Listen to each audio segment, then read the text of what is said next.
Listen carefully guys kasi para sa inyo to.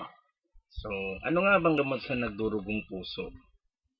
I really don't know how I came up with this. Una sa lahat, wala naman akong problema sa love life. Pero wala lang. Kahit sabihin kong masaya ako, parang di pa rin ako mapalagay na nakikita at naririnig na sa mundong ito.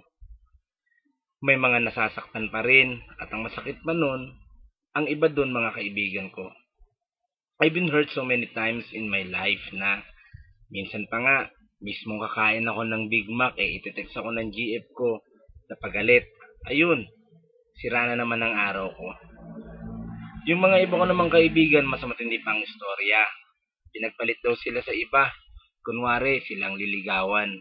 Pero ang totoo, pero yung naglalakad pa sa kanila ang siyang nakatuluyan ng lalaki.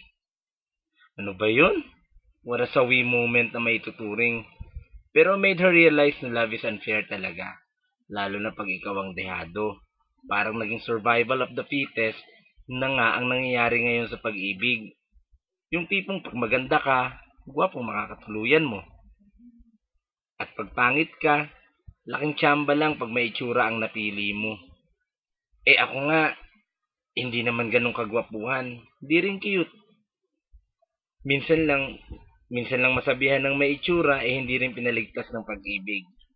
Hay, puro peklat na talaga ang puso kong ito. Dahil na rin siguro sa mga sugat noon. Ilang taon din ako nagtiis na walang minahal. Or should I say, walang nagmamahal sa akin. That's what the worst period of my life. Yung tipong mahal ko lang ang sarili ko dahil no choice Wala namang nagmamahal sa akin. Wala nga nagkakagusto sa akin San pa ako? But as they always say, in every cloud there's a silver lining. Oo, tama. Dahil sa mga panahong hirap ako sa love life, natutunan ko na rin ang mag-survive sa hirap at sakit na dulot ng pag-ibig. Nandyan na yung aluwin ng sarili sa barkada, magbabad sa bilyaran o sa computer, pag-aliw sa sarili ng ilang oras sa chat, o kaya ubusin ng gusto ang laman ng ref mo at sa mga babae naman, magpaparlor, punta sa bahay ng best friend, lahat na lang para makalimutan ng mapait na nakaraan.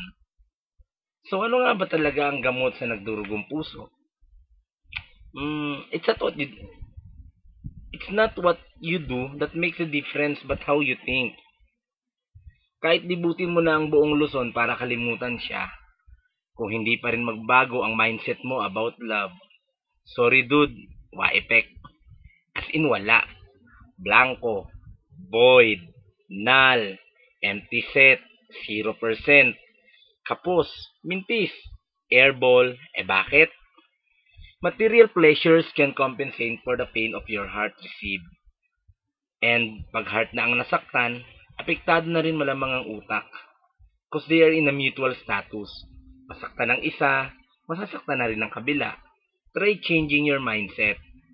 Kung baga sa computer, kung panay palpak ang ginagawa ng hardware mo, at nagtataka ka kung bakit nakakailang palit ka na, karton pa rin ang ending niya, baka naman software na mismo ang problema, di ba? Kung binasted ka ng babaeng mahal mo, drinking every night and bar hopping, won't you do good? Tsaka gastos lang yan. Lying in your bed the whole night and rolling there like a lumpia won't help you ease the pain. Dapat alam mo na ang gagawin. Pray. Kahit gaano ka pa kademonyo, sa pagdarasal pa rin ang tuloy mo, dude. Totoo yun.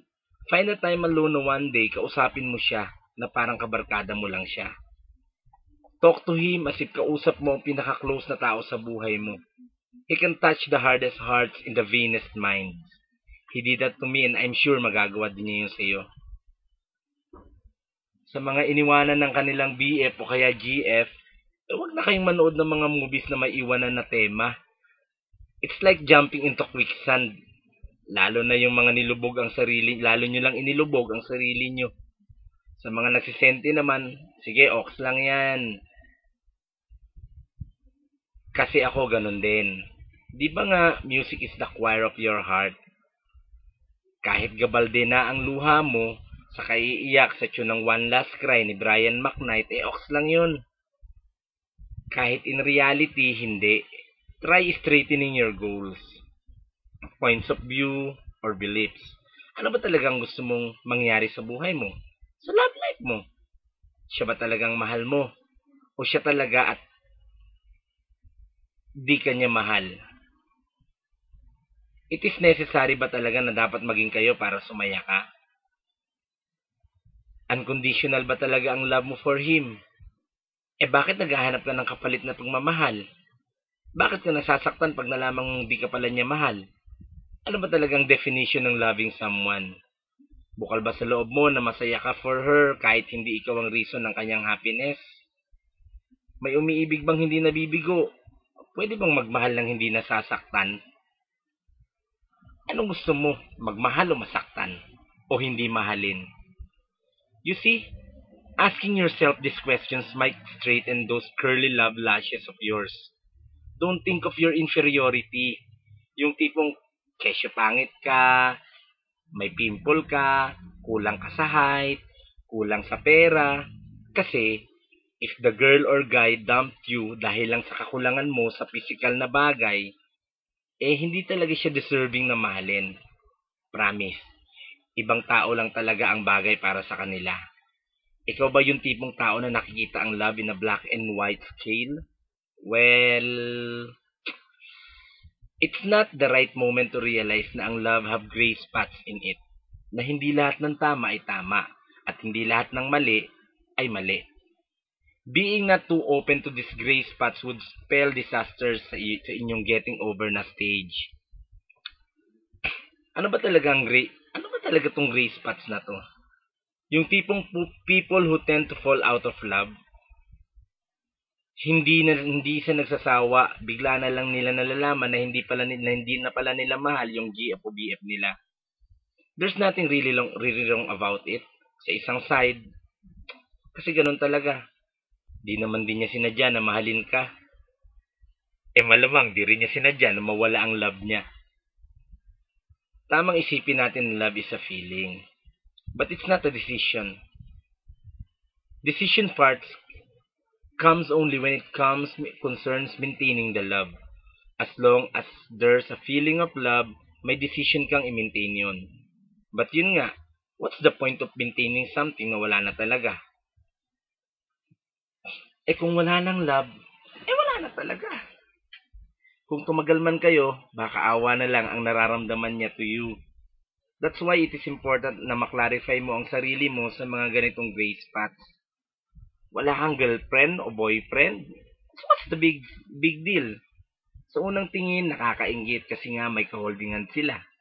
May natatawag para mag-good night at I love you at kung anong klaseng paglalambing. Pero kung tutuusin, may kanya-kanyang advantage at disadvantage ang pagiging single. Disadvantages nga yung nabanggit earlier in this paragraph.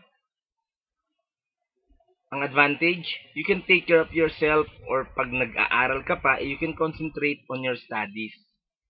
Magagawa mo rin ang di mo nagagawa pag meron kayong karelasyon. Tama ba ako? So don't tell me na hindi ka masaya dahil lang wala kang GF o BF. Ang dami pang single dyan. Karamihan sa kanila masaya din sa buhay nila.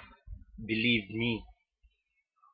Pero we should also take into consideration na masarap din ang feeling ng naaalagaan at minamahal, di ba?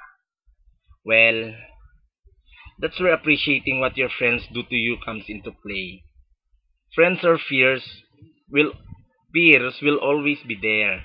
Yung mga kabarkada mong iniwan mo sa ere para lang dumamam sa yung girl, babalik at babalikan mo pa rin bandang huli. Although hindi talaga healthy ang nasabing, "Hay, sakit lang sa ulo yung mga lalaki or gastos lang yan, ang alam ng mga babaeng yan." We should be fair. Ganun talaga. Some will win, some will lose. There's no point of getting lost in your life. Nakakagawa man sila ng mali, sila na ang bahala dun. They only gave you the opportunity to react, but not the specific reaction. Kung nasaktan man tayo, hindi na nila problema yun. Problema na natin yun. Pag ikaw ba nagmukmok sa isang sulok dahil sa ginawa niya, iiyak ba siya? Hindi. Sa huli, ikaw ang kawawa. After a breakup, act and look better. Sa unang rinig parang ang hangin ng dating. But the fact is, kailangan mo talagang gawin to. Why? Imagine you just had a breakup with your GF or BF. Tapos nagpapakaawa effect at her. Papasuin mo ang sarili mo ng yosi o maglalasing every night or magpupuyat hanggang sa magkaroon ka ng eye bags. Tapos, bigla ka nakita ng ex mo. Ano na lang ang sasabihin ng ex mo? Naawa lang siya sa'yo. Kung babalikan ka nun, huwag ka na rin matuwa kasi for sure malaki ang probability na naawa lang yun sa'yo. Stand tall and proud. Hello? Sino ba siya? As if naman na mamamatay ka pag nawala siya. Oo, mahal mo siya, pero kailangan namang mahalin mo rin ang sarili mo. A man who can't love himself cannot truly love others. Look better not in a way na makakabingwit ka ulit ng mga guys, pero in a way na hindi ka na talaga magmumukhang talunan. And besides, pag nakita kayo, make him or tell him, gosh, yan ba yung iniwanan ko? How can I let her slip away from me? O diba? Kasi kung mukha ka na talagang losyang o dugyot, after your breakup, baka naman lalo niyang naisip na tama nakipag-break siya sa'yo. Explore your world. Kahit mahal natin ang isang tao, we can't away from the fact na kailangan din nating ma-expose. Diba? It's like a butterfly in a bottle of mayonnaise na di makawala.